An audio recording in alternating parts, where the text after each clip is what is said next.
Revisit books podcast में आपका स्वागत है, जहां हम किताबों को छोटे छोटे ज्ञान में बदलते हैं जिनका आप हर दिन इस्तेमाल कर सकते हैं। तो आज हम एक ऐसे विचार पर बात कर रहे हैं जो सच में जो हमारी उस 9 से 5 वाली नौकरी की पूरी सोच को हिलाकर रख देगा। बिल्कुल।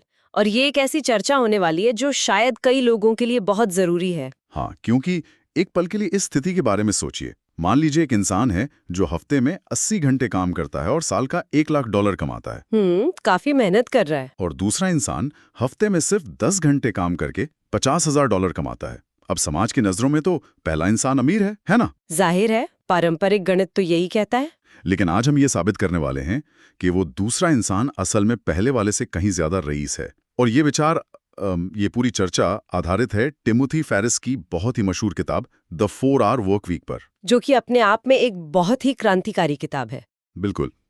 और टिमोथी कोई ऐसे आम लेखक नहीं है जो बस कमरे में बैठकर बातें बनाते हों।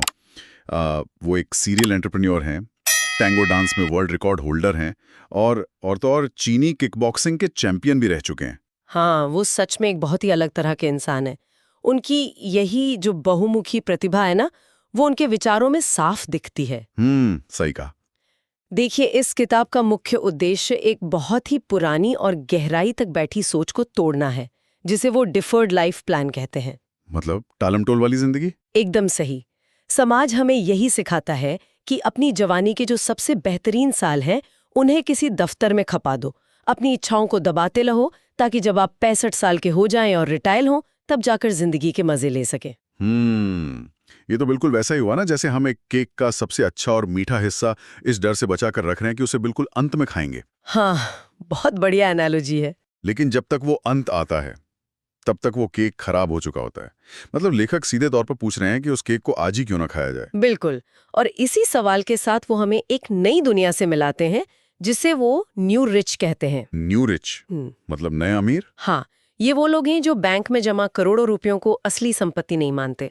उनके लिए समय और मोबिलिटी, यानी कहीं से भी काम करने की आज़ादी, यही सबसे बड़ी संपत्ति है। तो अगर कोई सिर्फ डेस्क से बंधा है तो वो अमीर नहीं है? उनके हिसाब से तो बिल्कुल नहीं।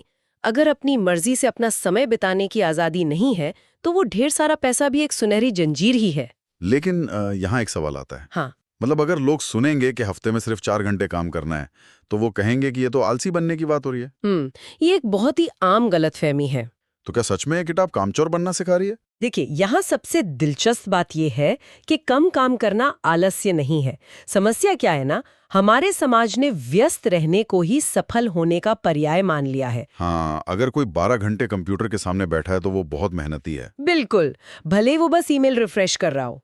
लेकिन ये किताब आलस्य के बारे में नहीं है, ये प्रभावी होने के बारे में है। प्रभावी मतलब इफेक्टिव? हाँ, ये उन लोगों के लिए है जो दिन भर मीटिंग्स में या कागजी काम में उलझे रहते हैं, लेकिन शाम को लगता है कि कोई असली काम तो हुआ ही नहीं। मतलब गधे की तरह मेहनत करने से अच्छा है ये समझना कि मेहनत कहाँ करनी है। एकदम सही। और इसी जीवन शैली को पाने के लिए लेखक ने एक फ्रेमवर्क दिया है, जिसे डील कहते हैं। DEAL। तो चलिए इस डील फ्रेमवर्क को एक एक करके समझते हैं। सबसे पहला अक्षर है डी, यानी डेफिनेशन या परिभाषा। हाँ, नई दुनिया में जाने के लिए पहले पुराने भ्रम तोड़ने पड़ते हैं। जैसे सबसे बड़ा भ्रम ये है कि लोगों को लगता है उन्हें बैंक में $1 मिलियन चाहिए, डॉलर से मिलेगी। अच्छा, मतलब दुनिया घूमने की आज़ादी या एक बड़ा घर या फिर अपने शौक पूरे करने का समय? बिल्कुल। लेखक कहते हैं कि अगर वो जीवन शैली बिना $1 मिलियन के मिल सकती है, तो फिर उस पैसे के पीछे जिंदगी क्यों बर्बाद करनी। बात तो लॉजिकल है, लेकिन ये होगा कैसे? यहीं पर ड्रीम लाइनिंग का फंडा आता है। देखिए, बड़े सपने डरावने इसलिए लगते हैं क्योंकि उनकी कीमत बहुत बड़ी दिखती है। मान लीजिए किसी का सपना है फेरारी चलाना। फरारी? ओह, $2 लाख तो आराम से लग जाएंगे। कोई भी इंसान हार मान लेगा। हाँ, लेकिन अगर उसी सपने को हम मासिक खर्च में बदल दें तो? मान लीजिए उस कार की मासिक किश्त सिर्फ $3,000 है। तो अब लक्ष्य $2 लाख जमा करना नहीं रहा। नहीं, अब लक्ष्य सिर्फ अपनी आमदनी में $3,000 बढ़ाना है। ये अचानक से बहुत संभव लगने लगता है। इसी को ड्रीम लाइनिंग कहते हैं, अपने सपनों का सटीक मासिक खर्च निकालना। अरे वाह, ये तो पूरा नजरिया ही बदल देता है। जब पता हो कि असली कीमत क्या है तो इंसान रास्ता निकाल ही लेता है। लेकिन एक अड़चन है। कैसी अड़चन? जो इंसान पहले से हफ्ते के 60 घंटे ऑफिस में दे रहा है, वो नई आमदनी का रास्ता खोजने के लिए समय कहाँ से लाएगा? और यहीं हम आते हैं दूसरे चरण पर। ई यानी एलिमिनेशन, मतलब गैर जरूरी चीजों को हटाना। Time management. नहीं, पारंपरिक टाइम मैनेजमेंट तो बस गलत कामों को जल्दी करने का तरीका बताता है। हमें तो वो काम ही जड़ से खत्म करना है। अच्छा, तो लोग इतने व्यस्त रहते क्यों हैं? इसके पीछे दो नियम हैं। पहला है पैरेटो का नियम, जिसे हम 80-20 का नियम भी कहते हैं। ये कहता है कि 80% परिणाम आपके सिर्फ 20% प्रयासों से आते हैं। तो बाकी का 80% समय बर्बाद हो रहा है। काफी हद तक। और दूसरा है पार्किंसंस का नियम। ये बताता है कि इंसान असल में व्यस्त क्यों रहता है। ये कैसे काम करता है? ये नियम कहता है कि किसी काम को पूरा करने के लिए जितना समय दिया जाता है, काम उतना ही फैल जाता है। अच्छा, इसका कोई उदाहरण? मान लीजिए आपको एक रिपोर्ट बनाने के लिए 1 हफ्ते का समय दिया जाए, तो इंसान क्या करेगा? वो फालतू की रिसर्च करेगा, फॉर्मेटिंग में घंटों लगाएगा, हाँ, ताकि वो पूरे हफ्ते व्यस्त दिखे। बिल्कुल। लेकिन अगर उसी इंसान से कहा जाए कि रिपोर्ट 2 घंटे में चाहिए, तो दिमाग तुरंत गैर जरूरी चीजों को हटा देता है। फोकस सीधा मुख्य बात पर आ जाता है। एकदम सही। समय सीमा कम करने से उत्पादकता अपने आप बढ़ जाती है। ये सच में बहुत दिलचस्प है। लेकिन मैंने सुना है कि इसमें लो इन्फॉर्मेशन डाइट का भी जिक्र है। हाँ, अखबार पढ़ना या बेमतलब की खबरें देखना बंद करना। लेकिन क्या ये सुरक्षित है? मेरा मतलब है, अगर हम खबरें नहीं पढ़ेंगे तो दुनिया से कट नहीं जाएंगे। एक तरह की चयनात्मक अज्ञानता। देखिए, अगर इसे बड़े नजरिए से देखें तो आज सूचना की कमी नहीं है, कमी है हमारे ध्यान की, अटेंशन की। हाँ, हर ब्रेकिंग न्यूज आपके दिमाग की ऊर्जा सोखती है। जिस खबर का आपके लक्ष्यों पर कोई सीधा असर नहीं है, उसे जानना सिर्फ मानसिक कचरा इकट्ठा करना है। ये तो बहुत गहरी बात है। जो चीजें हमारे नियंत्रण में ही नहीं है, उन पर ध्यान देना बंद करने से सच में बहुत मानसिक शांति मिलती है। और यही नियम ईमेल्स पर भी लागू होता है। मतलब हर ईमेल का तुरंत जवाब नहीं देना चाहिए? बिल्कुल नहीं। दिन में सिर्फ 2 बार ईमेल चेक करना काफी है। इससे तो बहुत समय बचेगा। और अगर आप किसी बिजनेस के मालिक हैं, तो कर्मचारियों को छोटे-मोटे फैसले खुद लेने का अधिकार दे दें। इससे जो समय बचता है ना, वो अमूल्य है। ठीक है, तो हमने सपनों की कीमत निकाल ली और फालतू काम हटाकर समय भी बचा लिया। लेकिन अब उस बचे हुए समय में वो पैसा कैसे कमाएं जो हमें डेस्क से आजाद कर दें? और वो भी बिना खुद काम किए? हाँ, वही तो। ये कैसे होगा? ये है हमारा तीसरा चरण, ए यानी ऑटोमेशन। काम को ऑटो पायलट पर डालना। इसे मैनेजमेंट बाय एब्सेंस भी कहते हैं। मतलब अनुपस्थिति से प्रबंधन? ये तो किसी जादू जैसा लग रहा है। इसे एक ऑर्केस्ट्रा के कंडक्टर की तरह सोचिए। हाँ, आपको हर वाद्ययंत्र खुद बजाने की जरूरत नहीं है। बस ये देखना है कि सब मिलकर सही धुन बजाएं। एकदम सही। सिस्टम एक बार बन जाता है तो वो आपके बिना चलता है। और इसमें सबसे बड़ा रोल होता है वर्चुअल असिस्टेंस का, यानी वीए।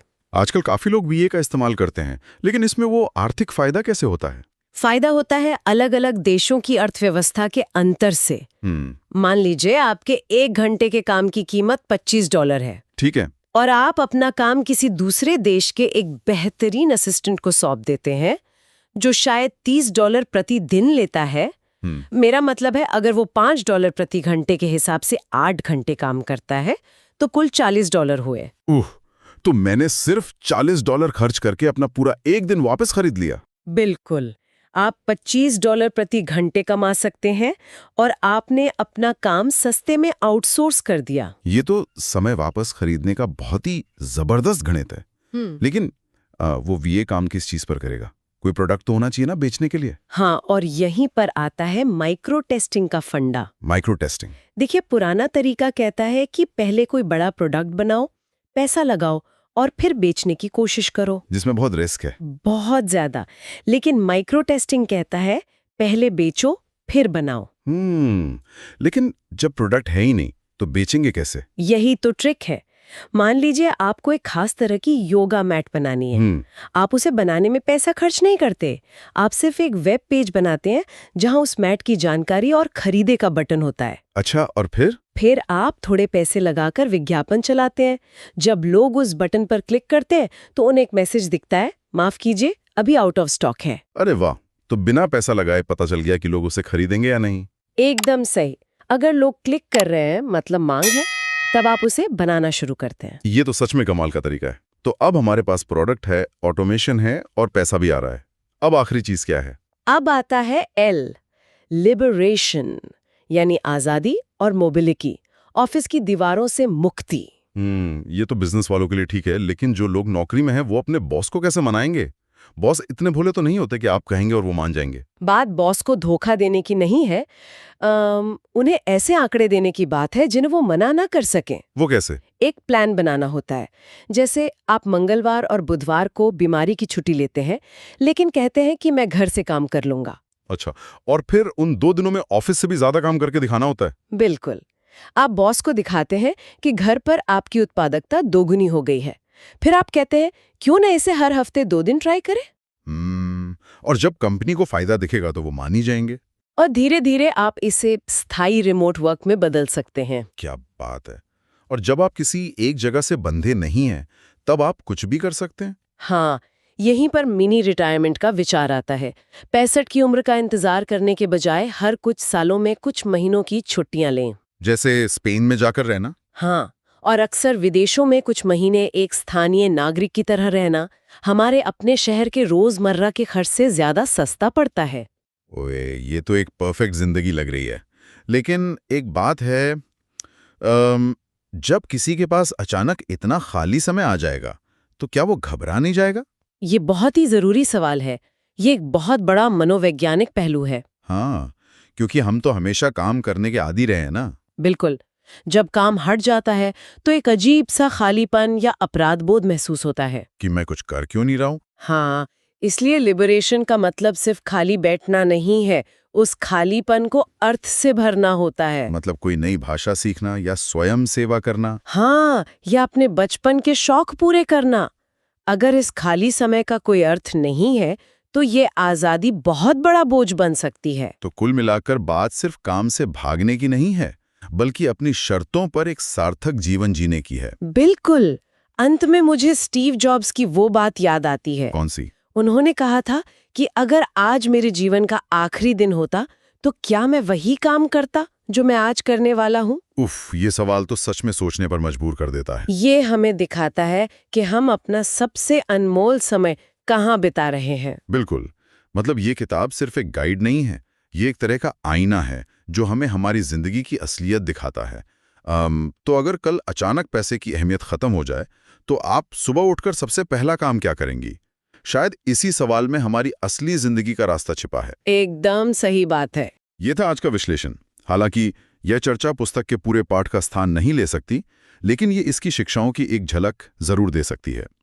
मुझे आशा है कि आपको ये चर्चा उपयोगी लगी होगी और मैं आगे भी आपके साथ साझा करने के लिए उत्सुक हूं। मुझे बताएं कि आप अगली बार किस पुस्तक पर चर्चा सुनना चाहते हैं।